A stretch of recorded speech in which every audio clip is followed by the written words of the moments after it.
This video is for my friend who asked me about my intentional community up here in Oregon. So I've created several communities and I continue to create communities in digital spaces and in the physical world. And I've come to understand that tribe and community are different.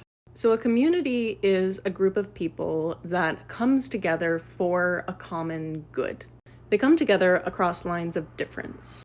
People in a community are from very different groups. They are all very different people. Sometimes their commonality is a shared location. Sometimes their commonality is a shared interest. A tribe, on the other hand, is a cultural identity that your root chakra is plugged into. So your physical location could be your tribe if you identify yourself as belonging to those ancestral lands. A tribe is generally what your parents teach you are. So you are 1 day old and your mom walks up to you and says, "Hello, you're a Mormon. Hello, you're a white person." Tribes are culturally defined. They can be social constructs. But they're an important thing that the identity is plugged into.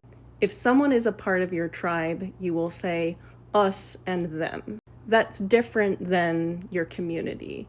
If you're a part of the beading community, I wouldn't say it is us, people who like beading, against the world, all the people who don't like it, because beading is not a part of my tribe.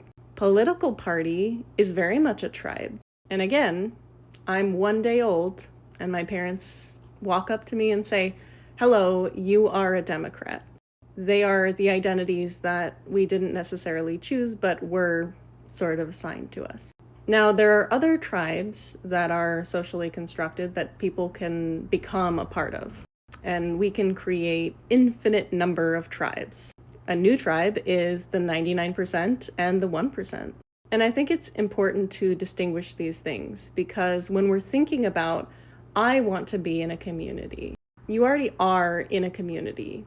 You're just not participating. There are plenty of communities that you can become involved with. And I realized in this intentional community, oh, I don't really have anything in common with these people, and I don't know if I have much interest in getting to know them.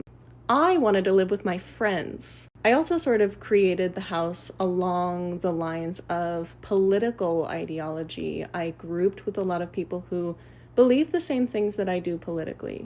And that wasn't necessarily a mistake, but I learned that it actually was much more important for me to choose people who have the same lifestyle as I do.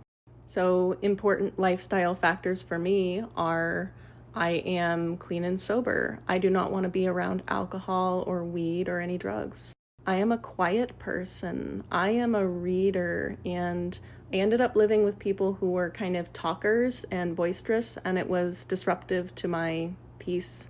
And I realize now that I actually would have been much happier living maybe with some people that didn't have the same political beliefs as me, but had the same lifestyle.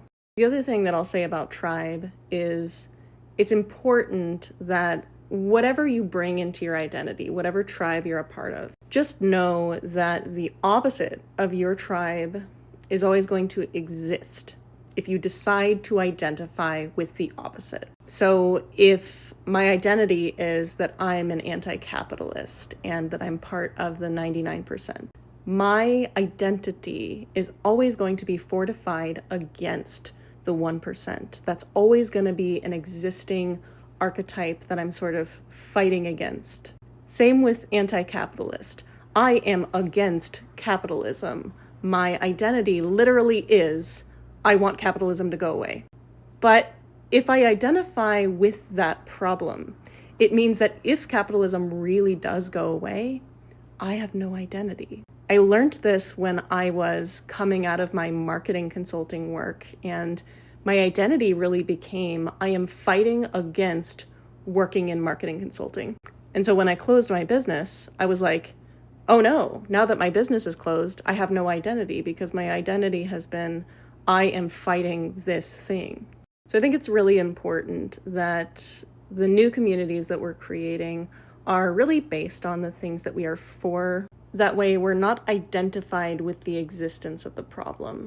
Same thing with chronic illness. It is a problem to identify with a problem because you are always going to be fighting against chronic illness if your identity is, I'm chronically ill. So a better identity would be, I stand for health and well-being, or I am working and moving towards health and well-being.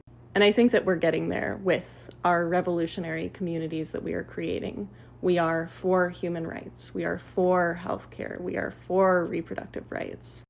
As you're inevitably connecting with people across tribal lines, people who you don't see as being like you, know that you do not have to live with these people. You do not have to have the same lifestyle as these people. You look for commonality. You look for your common humanity, and you create community with these people, and you find respect and reverence for their beingness. And then you carve out your own autonomy in your own life. That's all you have to do.